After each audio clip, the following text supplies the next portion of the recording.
Trading பண்றவனும், investing பண்றவனும் ஒரே மார்க்கெட்ல இருப்பாங்க ஒரே டைம்ல.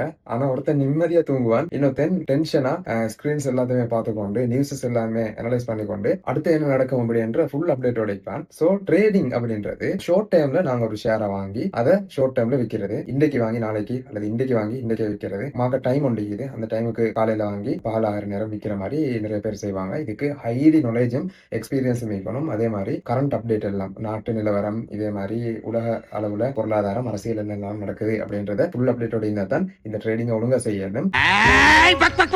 அது இல்லாம இன்வெஸ்டிங்கை பொறுத்த வரைக்கும் ஒரு நல்ல கம்பெனியை சூஸ் பண்ணி அந்த கம்பெனியில இன்வெஸ்ட் பண்றது மட்டும்தான். அப்படின்னா அந்த ஷேர்ஸை நாங்க பர்ச்சேஸ் பண்ணி அந்த ஷேர்ஸை லாங் டைம்ல ஹோல்ட் பண்ணி வைக்கிறது மட்டும்தான் இங்க செய்ய போறோம். ஸோ இங்க டிவிடெண்ட் அப்படின்ற ஒரு இன்கமும், அதே மாதிரி அந்த ஷேர்ஸ்ல வெளிவு கூடுறதாலே ஒரு இன்கம் வரும். இந்த ரெண்டு இன்கம் மூலமா ஒரு இன்வெஸ்டர் லாபம் அடைவாரு. அப்படி பாக்குற நேரம் ட்ரேடிங் வந்து ஹை ரிஸ்கான, ஸ்பீடான, அதே மாதிரி ஹைலி எக்ஸ்பீரியன்ஸ்டான ஒருத்தர் செய்ய வேண்டியது கம்பேரிட்டிவ்லி இன்வெஸ்டிங் வந்து லாங் டேர்ம்ல ஈவன் 10-15 வருஷம் கூட சில ஆக்கள் ஹோல்ட் பண்ணி வச்சுப்பாங்க குறிப்பிட்ட ஷேர்ஸை. அதே மாதிரி மார்க்கெட் அப் ஆயினாலும் டவுன் ஆயினாலும் ஒரு விடாப்பிடியான பொறுமையோட இவங்க ஈக்க வேண்டியது அவசியம். அந்த பொறுமை வந்து பின்னால அவங்களுக்கு பதில் சொல்லும். ஸோ இங்க நானும் பர்சனலா ட்ரை பண்றது ஒரு லாங் டேர்ம் இன்வெஸ்டிங் ஹேபிட் ஒன்று உருவாக்குறதுக்கு முக்கியமா அந்த கீவேர்ட் வரணும். இன்வெஸ்டிங் ஹேபிட்டை தான் நீங்க உருவாக்க ட்ரை பண்ணி கொண்டிருக்கேன். ₹100 ஹேபிட்ல வளங்க. இங்க வந்து பணம் முக்கியமே இல்லை தம்பி, ஹேபிட் தான் முக்கியம்.